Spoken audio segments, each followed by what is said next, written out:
Hi, everybody. Today's Thursday, January 8th, 2026, and our dear friend, our brother Alex Krainer, is here with us. Welcome back, Alex. Thank you for having me, Nima. Always good to join you, and warm greetings to all our audience. This is not our first one today this year, is it? Yeah, Okay, so I think I already said Happy New Year, so I don't want to repeat it. Maybe yeah. It's you Happy know, New Year, exactly. Yeah. double double positive could make a negative. Alex, let me start with the announcement of the Chinese government. The official representative of Chinese Foreign Ministry, Mao Ning, if I'm pronouncing her name correctly, she says the seizure of a Russian oil tanker in the Atlantic was a gross violation of international law by the United States. She always added the new sanctions that they're preparing to impose on Russia, and they're all illegal, and nobody, at least China, would not care about them. What are we heading? Where are we heading, in your opinion, when it comes to the latest news in Venezuela? The somehow kidnapping of the Venezuelan president and the aftermath, events. Somehow, this sort of new confrontation between the United States and on one side and Russia on the other side. I I have to say, Nima, I don't know where we're going because I don't know what Trump is doing. There's a number of theories, and since the abduction of Nicolas Maduro, I listened to many hours of podcasts and read many articles to try to work it out. And I've paid especially attention to what the let's call it the pro globalist uh, opinion leaders are talking. So we're talking about people like uh, John Bolton and Rory Stewart, and Rory Stewart is a former UK MP and part of the whole foreign policy establishment since many years. Um, People who were close to Blair, eh, they don't know, right? They're guessing. They know one thing: they hate Trump, but they don't know what Trump is doing. So whatever it is that Trump is doing could be different than what everybody's talking about, So it's going to have something to do with oil, because oil is obviously going to be the great attractor that's going to incentivize a lot of people in powerful positions in the United States, because they want that oil, and that's I'm talking about powerful people on Wall Street. Um, but then there's this whole deal with voter irregularities, with the Dominion voting system and Smartmatic machines, Smartmatic software, that somehow has something to do with Venezuela. Apparently, some of those servers were run from out of Venezuela, or some people say that it was the the software was created in Venezuela, which I don't know if that's true. But there were other countries that were highlighted for their role in that, namely Serbia. So, already back in 2020, we heard about Venezuela and Serbia having some kind of a role in uh, election rigging, not just in the United States, but in general. But then, when the affair broke in the aftermath of the 2020 elections, then it turned out that it's a larger international network. And then when there were a great number of testimonials and witness statements and affidavits about these voting irregularities, then the Dominion Systems executives suddenly vanished. The U.S. executives, and they moved their offices, some of it to Canada over the border. And so they had a regional headquarters, I think, in Toronto, And one of the people who was involved was Lord Malloch Brown, who is a very close associate of George Soros. But beyond there being a few Venezuelan people involved, and apparently some of them were government ministers, and one Venezuelan businessman who was apparently the controlling shareholder of the Smartmatic software company. The trace of ownership gets lost in the network of offshore centers, uh, many of which are in Caribbean. Since the 1960s, the United Kingdom, Britain, created 14 offshore financial centers that are completely unregulated. There's no, they operate.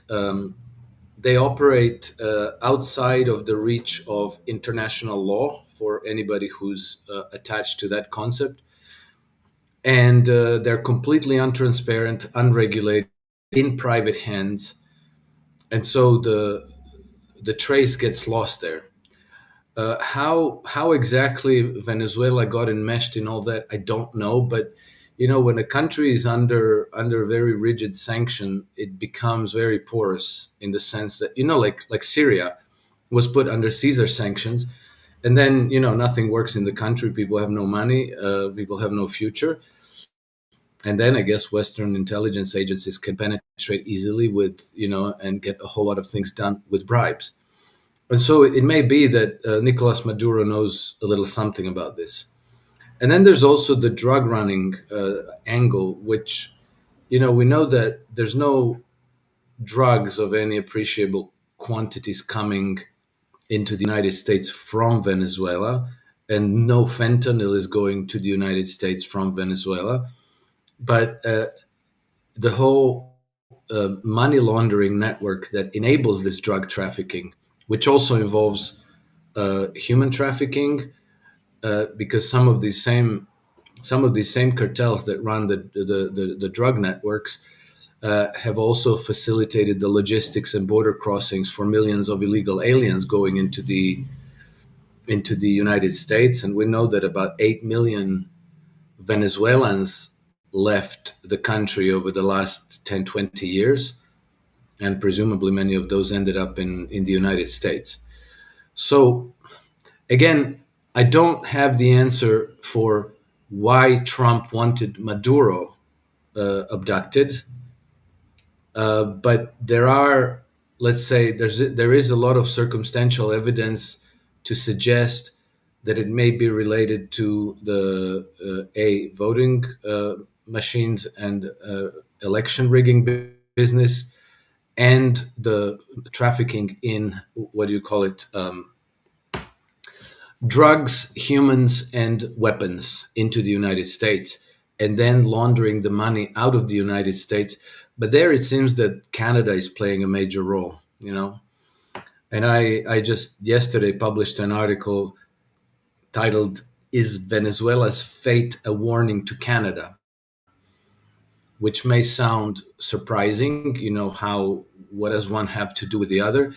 But I didn't invent that. That was actually the title of the Globe and Mail's editorial on Sunday. So, 5 days ago? The title was literally, "Is Venezuela's Fate a Warning to Canada?"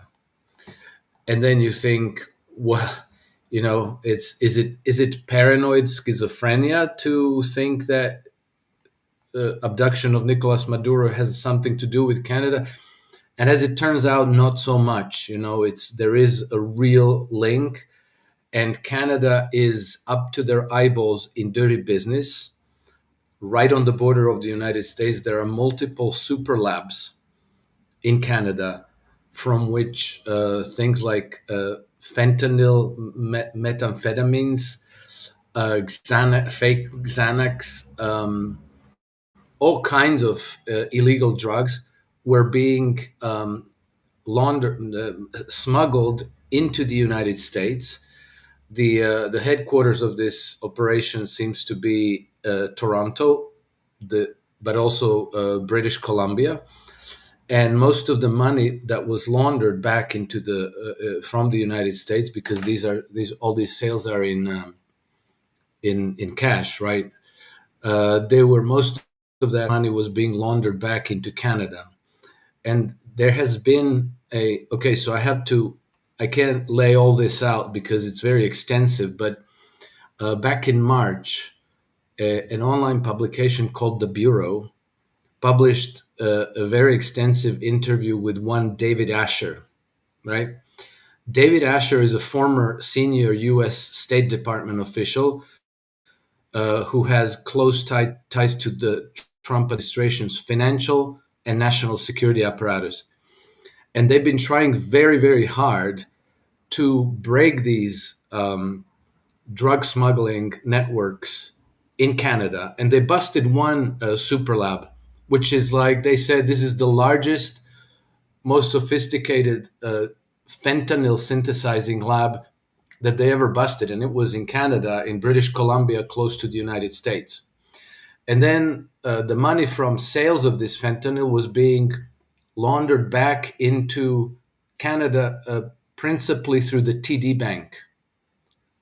You know, a lot of people will have maybe brokerage accounts with the TD brokerage. That's the organization. And apparently, this is the largest money laundering operation in history of the United States. And in 2022, there was a certain thing called a Cullen Commission, Cullen, who published an extensive report about this. So 2022, right? So almost 4 years ago. Between then and now, the Canadian government has done nothing. Nobody went to jail. They didn't dismantle the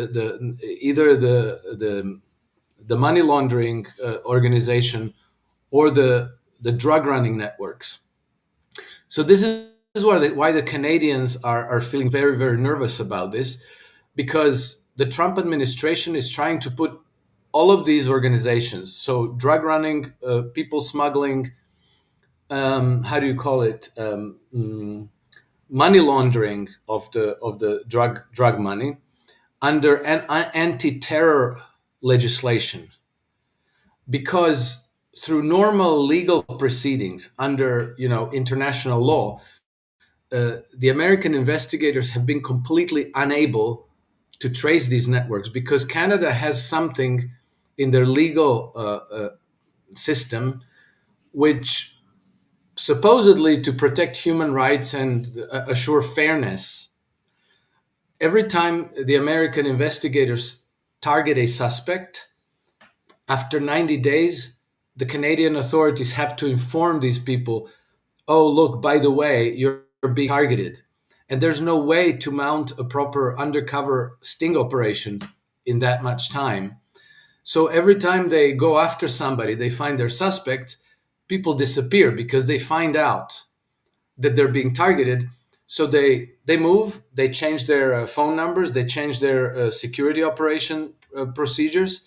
And so every time they slip out of the hands, and Canadians have been not only unwilling to assist the Americans with these investigations, it seems that they were positively protecting them. They've created like a crime permissive legal environment.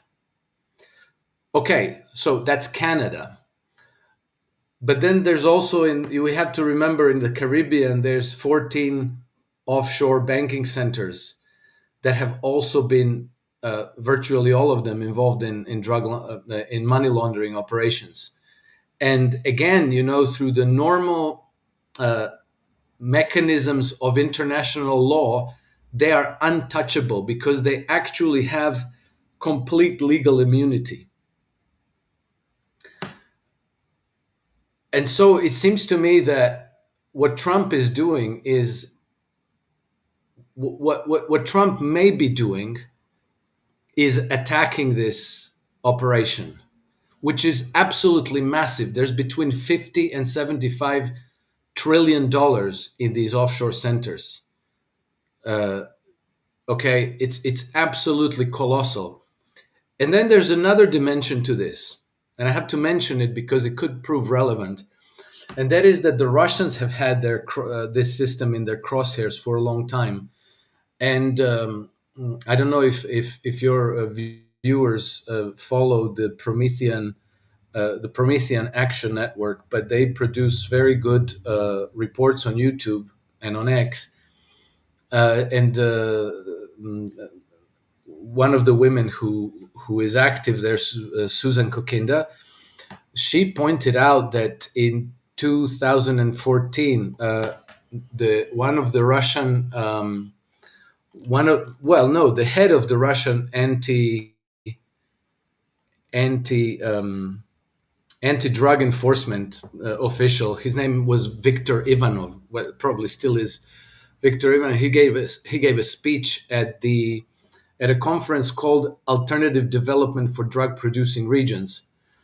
And so he said, this is the foundation of the Western financial systems. It it couldn't it couldn't survive without this massive drug running network. So Trump goes to war in the Caribbean. Marco Rubio said this is the war on drug trafficking networks and oligarchs.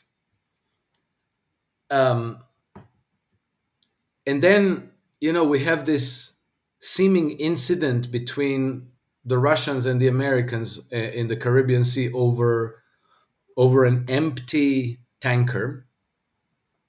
And now we have Russian naval vessels and a Belgorod class submarine also going to the Caribbean. Nima, I have no idea what the plan is, if there is a plan. Trump's actions seem so thuggish and gangster style, mafia style actions, that it's generated a lot of indignation and outrage from a lot of people. But I think we need to consider certain plausible explanations that are not being discussed, but that could be at the heart of what the Trump administration is doing. And so I think we'll know with time. I think we'll only know with time. Oil obviously has something to do with it. As I said, it's going to be a great attractor for the bankers and the oil companies. But like if you're going into a dirty war, you're going to have to bring some allies along with you. And then the abduction of Nicolas Maduro. I have to say this: to me, the whole affair seems so incredibly strange and unlikely that I kind of suspect that it was arranged not between Darcy Rodriguez, the current president, and Nicolas Maduro's handpicked vice president, nor between anybody else. It may have been agreed with the government of Venezuela, led by Nicolas Maduro. That Nicolas Maduro simply wasn't given a choice. He had to turn himself in, and that he went voluntarily. And I know that there are reports about killed Cuban security people and some injured, but I think that this is all garnishing the story, because if you had no killed anybody on the ground in Venezuela, then that would put Darcy Rodriguez as a suspect number one for giving up Nicolas Maduro. If there was an actual gunfight and people died and then the Americans took him by force, well then, she's in the clear. I don't think she gave him up. I really think that this was a deal between Maduro and Donald Trump, because also, look at what happens. Maduro comes to the United States. Does he look like somebody who just got downgraded from president of Venezuela to a prisoner? He doesn't. He's smiling. He's hugging with the DEA officials. He's wishing them Happy New Year. He's showing thumbs up, victory signs. A friend of mine, Ian Burlingame, who was in the special forces and in military intelligence, he said no, 100% he went into witness protection program because he's got important evidence to share, important testimonials. He knows where the bodies are buried, and he probably wouldn't live long if he was left free as a president of Venezuela. We have to also look at things that didn't happen rather than things that did happen. Very often, when the Americans go to decapitate a nation's leadership, they kill. You know, they killed Muammar Gaddafi. They didn't bring him to trial alive. They wanted to kill Bashar al-Assad if it wasn't for the Russians extricating him. Um, they We know that there was a kill order against President Viktor Yanukovych when the coup in 2014 happened. Again, the Russians extricated him. We know that they wanted to kill uh, uh, Erdogan in Turkey, and so on and so on. Here he was taken alive without a glitch, together with his wife. Okay, it doesn't look good, but it could be, plausibly part of the agreement where he said, like, okay, I'll go, but I want my wife to go with me as well. And it's like, okay.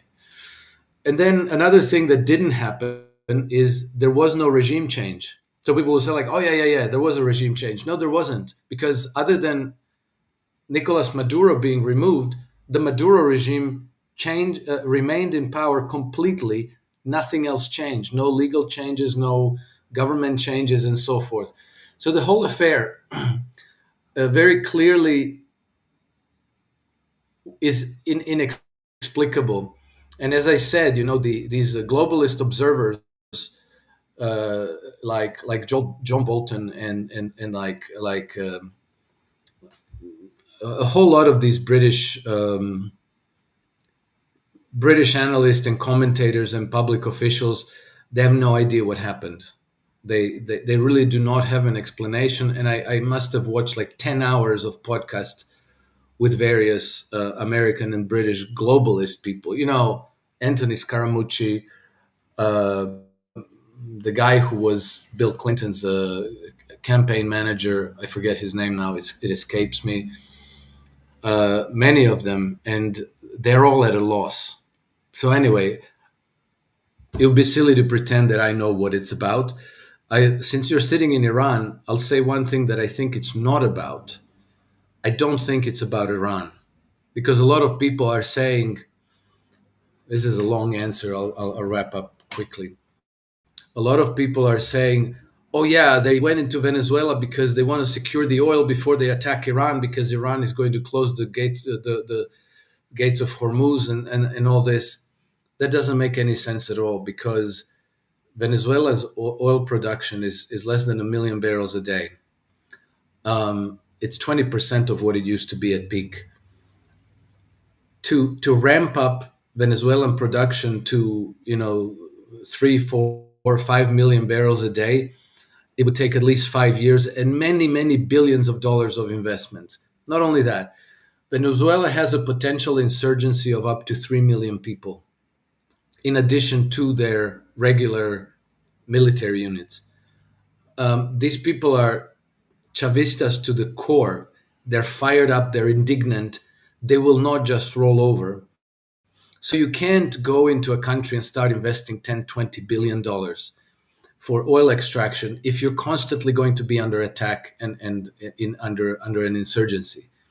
So you'd have to be stupid to think that you're just going to waltz into Venezuela and take their oil because you're anticipating closure of the gates of Hormuz. That doesn't make sense. I mean, it's unrealistic. So I don't think that the calculation is, okay, we're going to take Maduro and then we're going to attack Iran.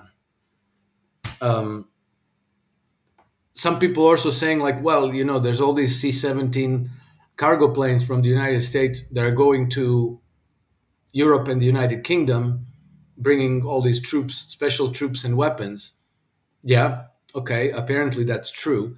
But, Trump also wants to take Greenland. The UK is a bit closer to Greenland than it is to Iran. If they were going after Iran, then maybe they'd be bringing these troops and these weapons to Diego Garcia and to Qatar and so forth. But that's not.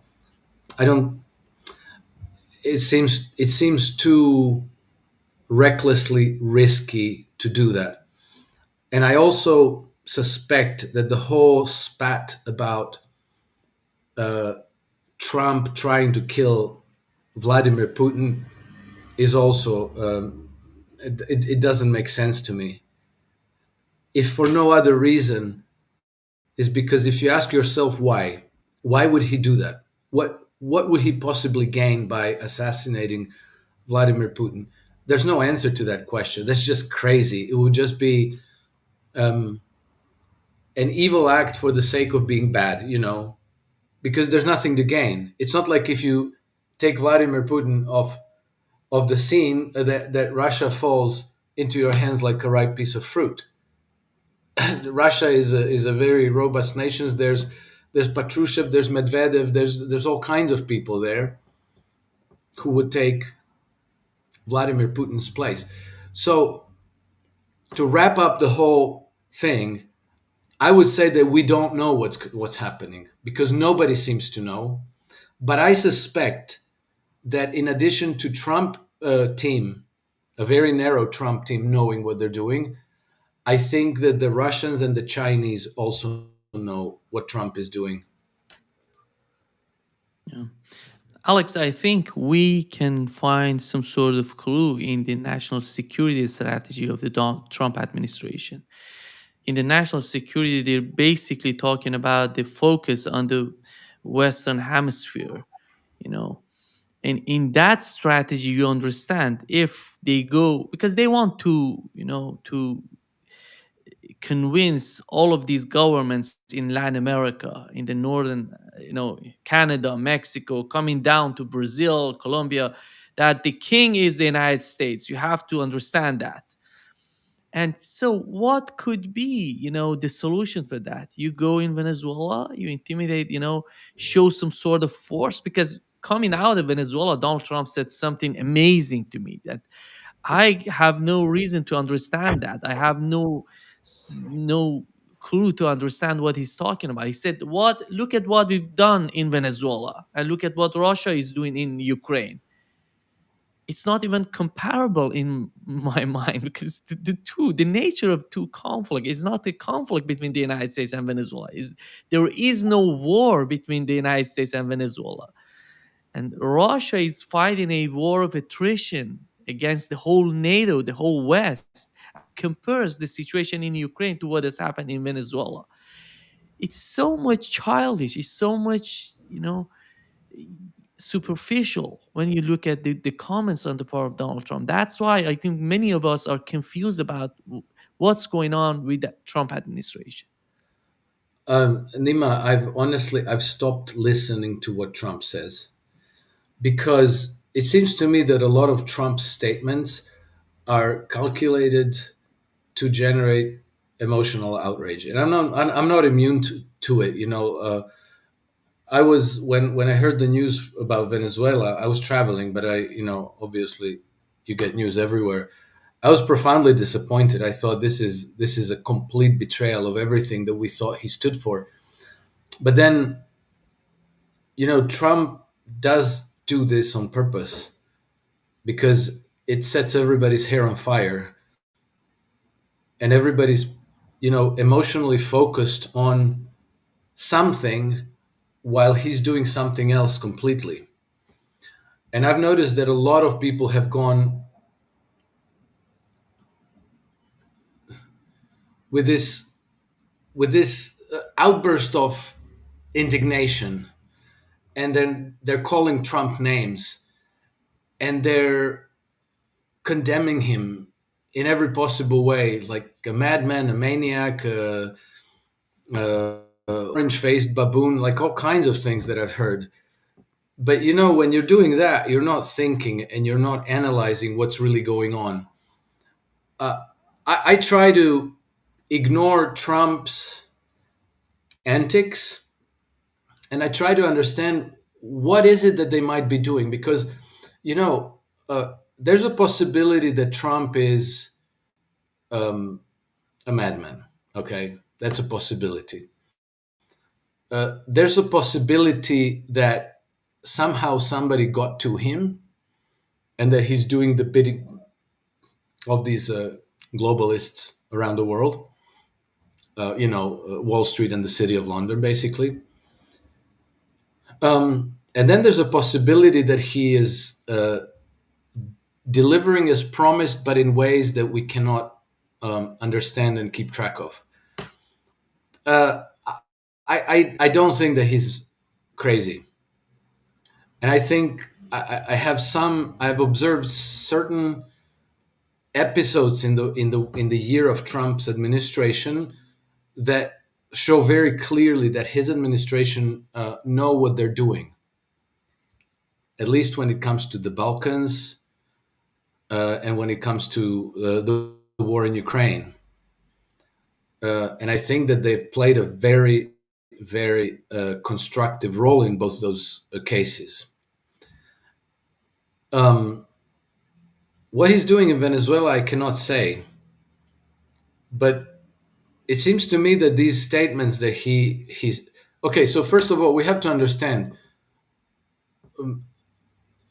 Trump was formed in part by his career in as a game show host and in World Wrestling Federation, and that maybe that formed him in the sense that when you score some kind of a success, you make the maximum out of it because you want to impress That's the everybody. point. That's the Yeah, point. Yeah, go yeah. ahead. You want to impress everybody, and you want to scare your adversaries into not defending themselves, into putting their arms down and saying, "Yes, sir, we will do as you say."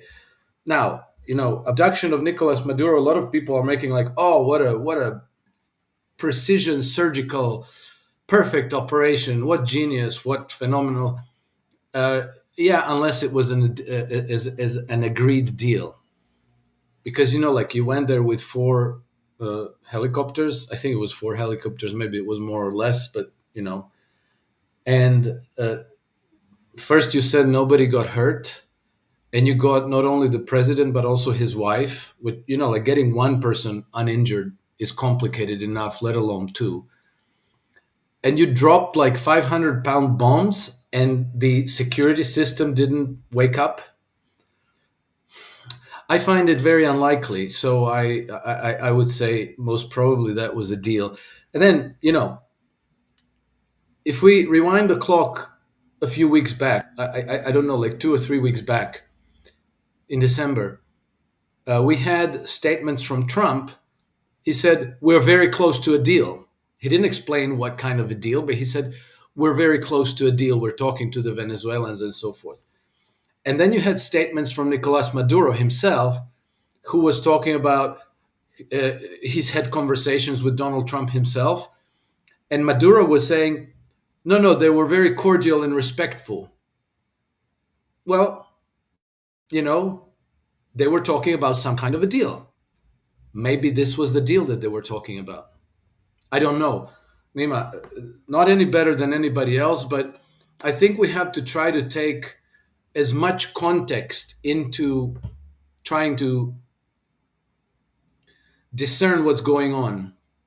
And 100%, the biggest enemy of humanity, headquartered in the city of London, is this massive network of money laundering, supranational, um, global institutions that enjoy absolute legal immunity and are untouchable to any nation's law enforcement.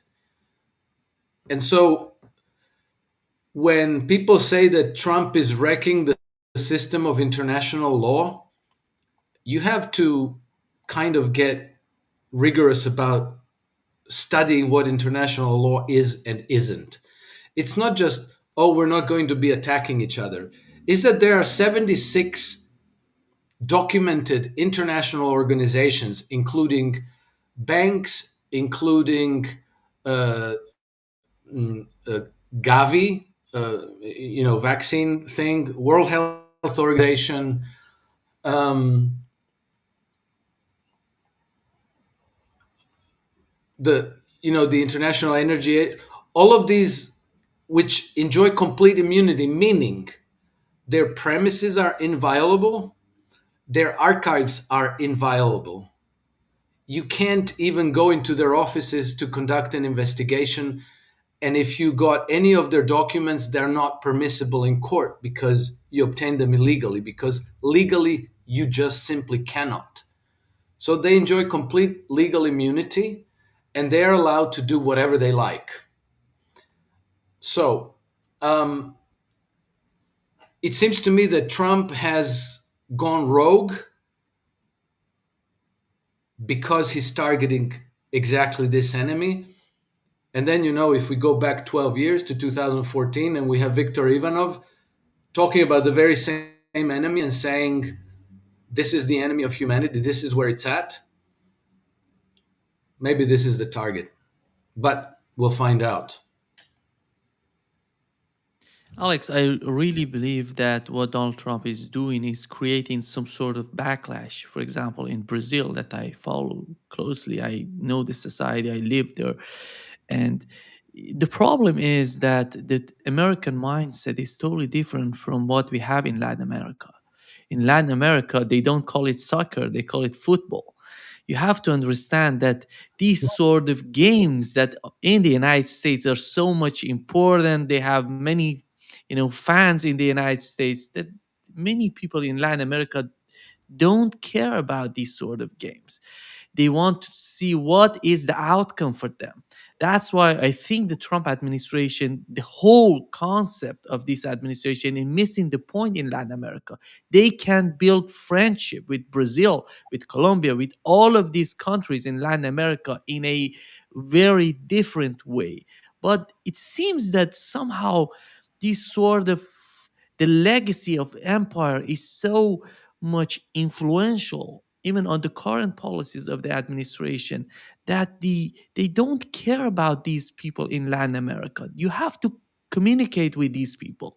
You have to make deals with these people. You're not going to go and force them into something, because you're not, after all. You see what is happening, with the case of Russia, China, and these sort of changes that are happening. These are colossal changes, and everybody's witnessing that. And you have to understand, if you want to have a better future, you have to make new friendship, new partnership, not new enemies. And is that considered, is sort of concept considered in the current administration? I don't see that. This is the problem.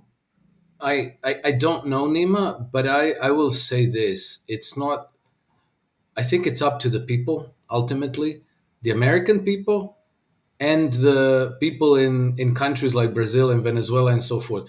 And you see, what we're seeing now in Venezuela is a very, very strong, passionate reaction against the American incursion and abduction of Nicolas Maduro. And so, if millions of people spill out into the street and say, no, we will not have this, then people in the United States have to take notice and say, well, I guess it's going to be very difficult for us to change the hearts and minds the way we started, thinking that we'll just brutalize them into submission. Then you have to make nice with them because they're armed, because there's between 1.5 and 3 millions of these colectivos, which are dispersed. Most of them are rural. They know their jungles, while you can't bring enough troops to Venezuela to fight them by force. So either you're going to have to say, okay, we can't take their oil, we can't invest tens of billions of dollars here to to extract their resources. Maybe we have to make a good deal with them. So that's one thing. And then we've also seen in the United States itself many protests on the streets by American people who are saying, we didn't vote for this, we're dead against this. And people in the Trump administration are going to have to take notice of that too, because you can't beat everybody into submission and call them, I don't know, anti-Semites and whatever you might want to call them. You're going to have to take them into consideration.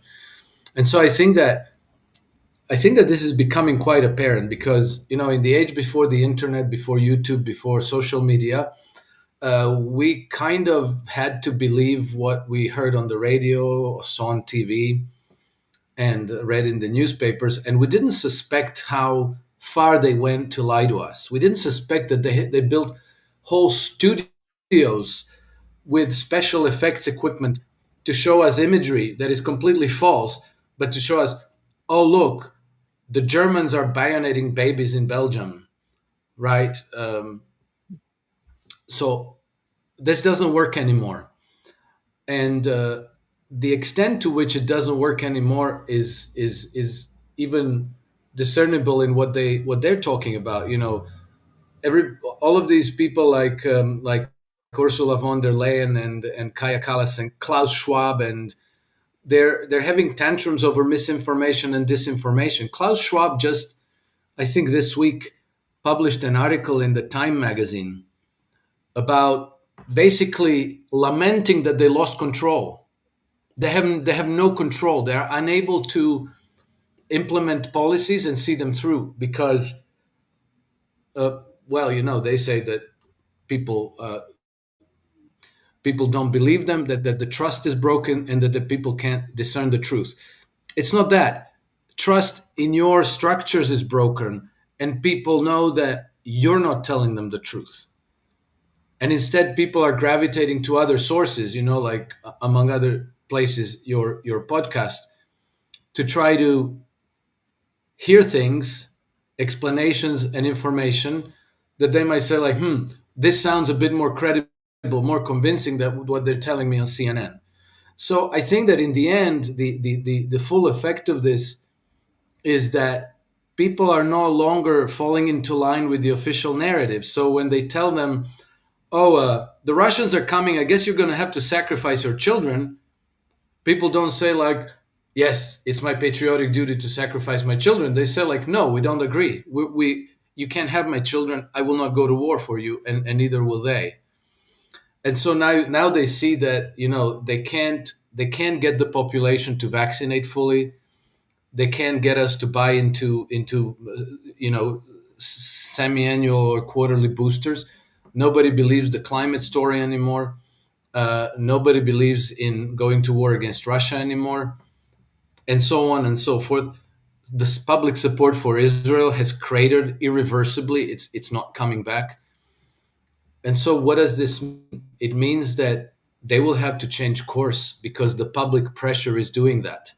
And so I think that Trump administration is also going to have to take public pressure into account in, simply having to make nice with the people and respond to their aspirations and demands. And so in the final analysis, it's not even so relevant who Trump is, whether he's really a madman, whether he's compromised, whether he's some kind of a clever gangster guy who's playing 5D chess. It doesn't matter. In the end, people will have to take popular demands into account and drive policy in the direction that people want.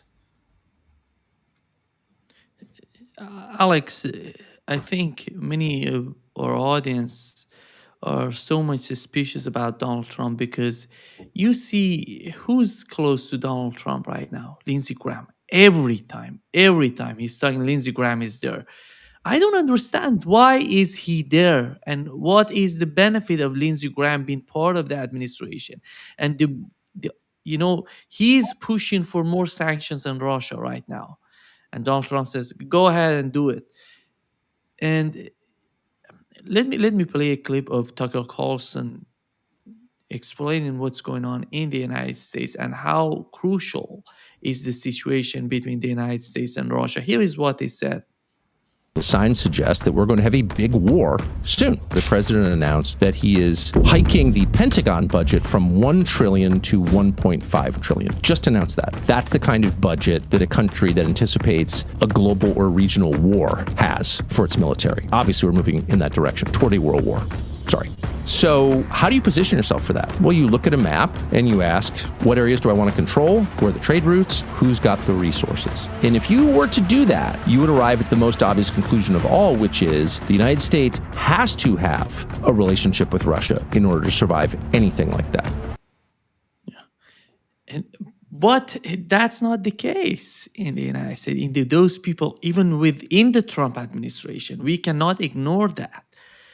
And I would assume the first thing that this administration should have done was the conflict in Ukraine. And looking at what has happened since Donald Trump took power, the attack on nuclear bombers, then the attack that Russian government says the attack was on Putin residence in Russia. So if somebody is doing that, you have to recognize that. You have to see the threat coming out of these sort of movements, because somehow the Russian patients, Alex, you remember before February 2022, Russia did everything to negotiate with the West, with the United States and Europeans. They have lost their patience. Then they went into Ukraine to fight with Ukrainians and NATO altogether. And it seems that this sort of escalation is heading toward the same sort of outcome. If we see something breaking out between the Russian forces and American forces, or maybe the British forces, because this will be a huge chaos that would get out of the hand to manage that, to control that. Yeah, but I would be very careful about this, because if Trump is increasing military budget from 1 trillion to 1.5 trillion, well, we'll have to look at what is he going to be spending it on. Because I know that, for example, the Department of Defense is investing large amounts of money. I think tens of billions, maybe hundreds of billions into refineries for rare earth metals, among other things. Uh, America has lost competitiveness, and it has lost competitiveness to countries like Russia and China, right? And Russia and China have a state capitalist model because the state says, okay, we're going to be developing our economy in this direction. And then they, fund universities and research organizations, and they provide credit for these types of developments. And the state is kind of the captain on the big ship, and then downstream from the state there's entrepreneurs, and when you get to the bottom of the hierarchy you have actual free market capitalism where private companies do the work, but it's not random, it's directed by the state. So state is ultimately the one that's allocating colossal amounts of capital into AI, nuclear energy, solar energy, car manufacturing, and on and on and on, right, in China. Whereas in the United States, you have everything is private because that's ideologically the only way to go in the Western free market capitalism, and as a result, nothing, all the wealth of a society kind of ends up percolating into Wall Street banks, and industries gutted, and competitiveness is being lost year after year after year. And so, if you want to reverse that, you're going to have to go back to state capitalism.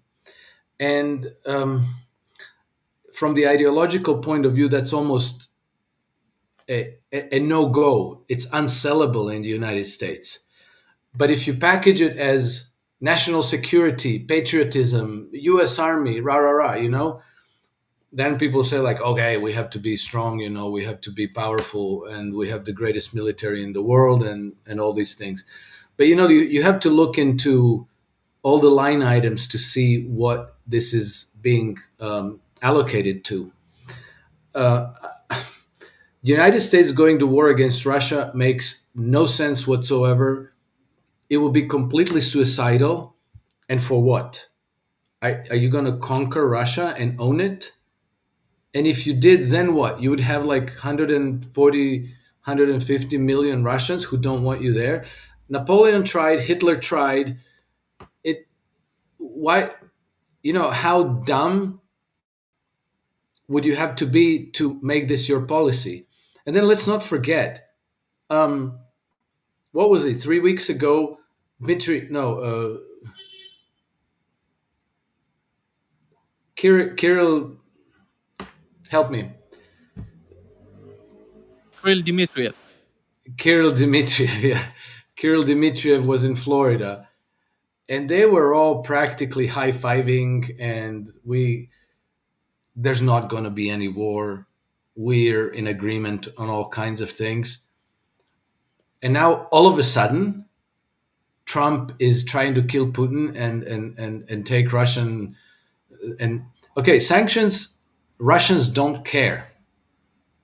Russians literally don't care. Sanction away. It doesn't hurt us. Eventually, all the sanctions against Russia are going to be dropped. So, until a certain point, all of these little darts thrown in their directions don't matter. And then, like the last thing, why I wish to be very careful, because before I erupt into righteous outrage against Trump, is for the following reason. If he is true to his intent, to his stated intent to attack these money lending oligarchies on Wall Street and in the city of London, he has to hide his hand. He can't do it overtly. He can't put them on alert. And so I would say, imagine that you lived in a town that was brutalized by some kind of a mob, right? They were forcing everybody to pay protection money. They were, I don't know, brutalizing their children, their women, and so forth. And this mob is far too powerful for anybody in the town to take them down. And then somebody said, okay, we have to take them down, but before we can take them down, we have to get inside of their organization, right? This is what undercover cops do. And an undercover cop has to get inside of the organization to learn their weaknesses, to learn who the key nodes are to take down, who the most powerful players are, and so forth. And to do that, you have to get their confidence. And so at a given moment in time, your insider cop is going to look dirty as sin to everybody observing from the outside. But if you take him out, you've just cemented your slavery to this mob, right? He's your only hope of salvation. And so I would say, until you're sure that Trump is your enemy, my position is I'm agnostic. I believe in the people, the American people, the Russian people, Venezuelan people, and so forth. I think people always collectively push in the right direction. When it comes to politicians, it's very hard to be sure. It took me a long time to get around to figuring out that Putin is a positive player in world affairs. And for Trump, I have to say I'm agnostic, because I don't know, because he is making sure that nobody knows. And so one day, but then like he reduces the vaccine schedule in the United States from 70 some. I think they reduced it by 55 vaccines. Well, I think that's great. And now he's going to Davos, where he's going to say that we're going to ban corporations owning single family homes. Well, that's a good thing, right? Because he said people live in homes, not corporations. So there's a lot of things that he is doing that give me hope that he is doing something right and positive for the American people. And so it's very hard for me to then think like, oh yeah, and then he's going to start World War III against Russia, try to assassinate Putin, and regime change Iran, and all of these insane things that they are not even capable of doing, let alone why would you do that? So before you hang the undercover cop, at least you should be extra doubly sure that he's a dirty player rather than maybe your potential salvation. There is a concept, Alex, that may say Iran and Russia, even China, should be less scared of the United States than the countries within NATO. With the move on Greenland, with the move on Canada, somehow the British government is so scared. They don't talk about it, but you feel that they are so scared of what would happen to Canada in a long run, or what would come to Greenland. How do you see the internal policy of NATO? How do you see the communication among the NATO countries, the United States with Europeans when it comes to Greenland? And how do you see NATO going on as time goes by? I think it's all breaking apart, Nima, and I think that we just had the Three Stooges in Paris sign some kind of a commitment to Ukraine. It's That's so like strange. That's so it strange. looks it looks like people propping up a corpse. Like they take a corpse and they prop him up on some sticks to make everybody believe that the corpse is still alive and they can fight. But I think it's lost and it's hopeless. And now everybody's talking of like, oh well, if Trump takes Greenland, then that's going to be the end of NATO. Trump is taking Greenland. He's not joking about that, and I think he's coming for Canada as well. And so, again, you're going to have some people who say like, well, he's tearing up the system of international law, the rules based order, blah blah blah. Well, I the current rules based order is so profoundly rotten to the core that it needs to be taken down. It really needs to be taken down. It has to be thoroughly reformed. And if Trump's doing that, then maybe it's a step in the right direction. If he's doing it in cooperation with the Russians and the Chinese, then I'm doubly confident that it is a step in the right direction. Because you have to start learning about the nature of money and credit. You have to start learning about the nature of fiscal offshore centers. You have to learn about the meaning of money laundering, which is not for no reason called the mother of all crimes, because it makes all other crimes possible, because it makes them pay. If crime doesn't pay, a lot of it would disappear. But it's the money laundering banks that make sure that it pays, and it's a huge source of funds for them. And then, you know, I think we have to learn a lot more about global organizations that enjoy absolute legal immunity across the world.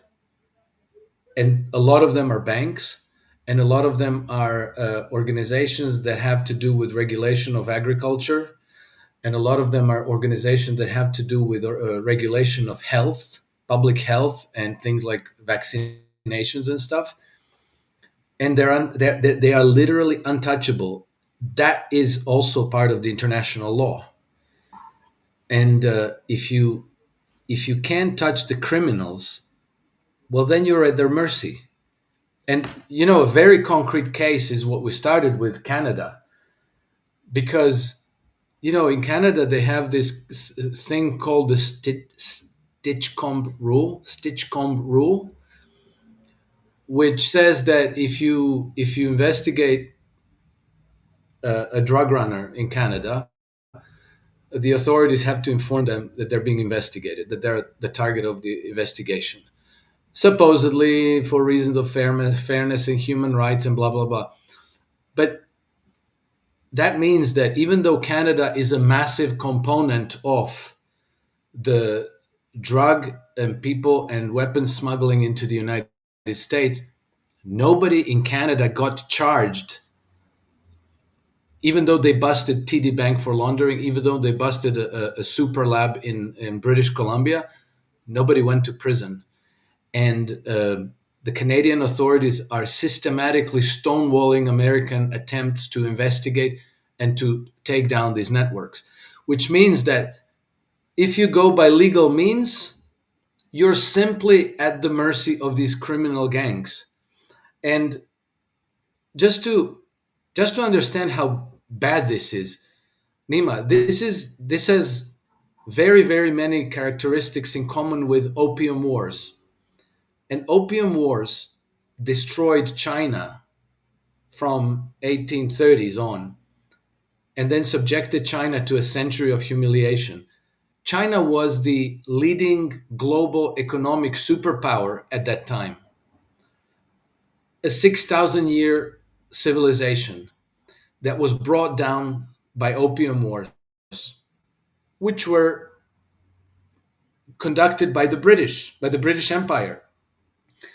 And today, you have in the United States, from the north and from the south, they're practically surrounded by these gangs that are flooding millions of illegal migrants into the United States, and that are flooding oceans of methamphetamines and fentanyl and pot and all kinds of drugs from labs in Canada.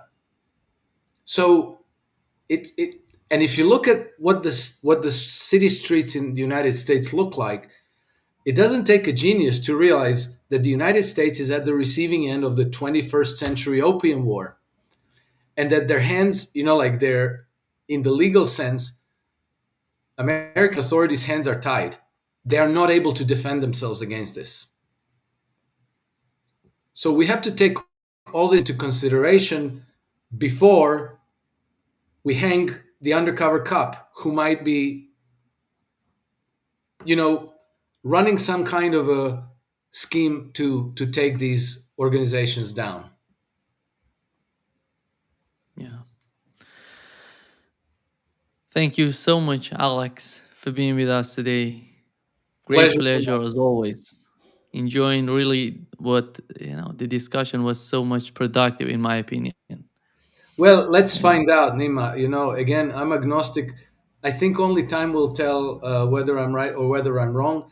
Pay attention to the British podcasts, to British interviews, to British media.